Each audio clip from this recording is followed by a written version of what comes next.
You worked for it, you negotiated for it, and you finally got it. When that notification hits, showing your salary has been updated, it feels great.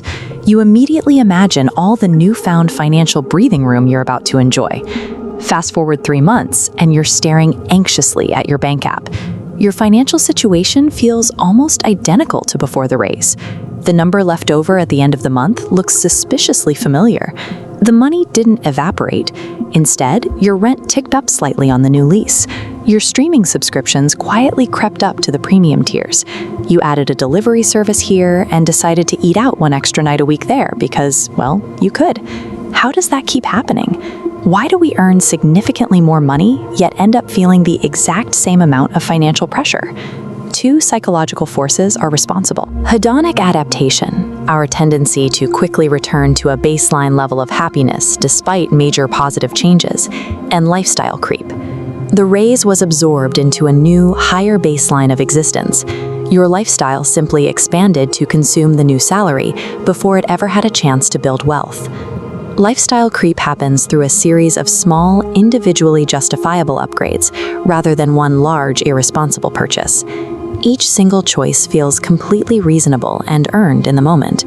This stack of upgrades forms almost entirely in what we call the 30-day reset window. This is that critical first month before your brain has settled down and accepted the new, higher income as just normal. Because of this vulnerability, the weeks right after a raise lands are the highest risk financial moment most people go through on a semi-regular basis.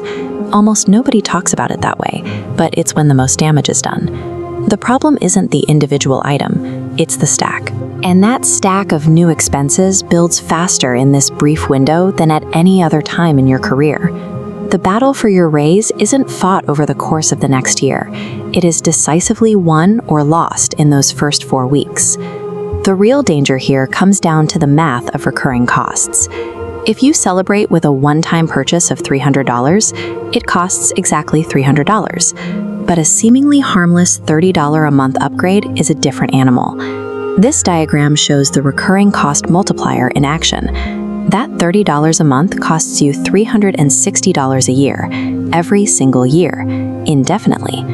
Upgraded streaming tiers, better gym memberships, premium accounts, they all land in the recurring column. This creates what we call a rising floor. Every new subscription or upgraded service becomes a permanent part of your mandatory baseline survival cost. Because that floor is now higher, your next raise will have to clear a much higher bar before it produces any actual financial progress.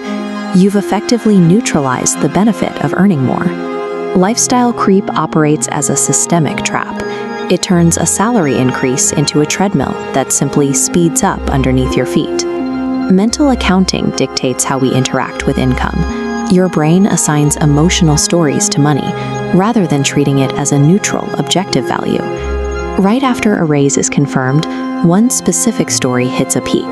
I worked hard for this. I earned it. I deserve to enjoy it. You aren't wrong. You did earn it. But I deserve this is an emotional framing, not a financial one. It's incredibly dangerous because you're using a temporary feeling of reward to justify a permanent increase in your spending. This creates an intense tug-of-war. The pull to let present you enjoy the fruits of your labor is strongest right now, exactly when you have the most latitude to lock in financial security for future you. Both sides have valid claims, but whoever you listen to during that 30-day window will ultimately write the financial script for your next several years. You cannot beat this trap with sheer willpower. You need a structural fix, and it has to be deployed before the lifestyle adjustment even begins. We call it the raise protocol. The principle is to intercept a fixed percentage of the new money and route it away before it becomes visible income. When the raise takes effect, immediately increase your automatic savings or retirement contribution by half of your after-tax monthly increase before upgrading anything. By hiding it from yourself, the amount that goes to future you never enters your visible budget. Because you can't see it, your brain never gets the chance to normalize it as part of your baseline lifestyle. The protocol acts as a truce that rewards present you while permanently protecting future you, moving away from a mindset of pure restriction. People who quietly build wealth over time aren't necessarily more disciplined in their daily spending. Instead, they make calm, structural decisions at major inflection points, like a bonus or a raise. The raise protocol only asks for about 5 minutes of your attention in the week after your new salary kicks in. Once you set the automatic transfer, it runs on its own, compounding for years without requiring daily willpower. That is how quiet wealth actually works. You intercept the money before your lifestyle has a chance to meet it. Your next raise is the biggest opportunity you have to step off the treadmill.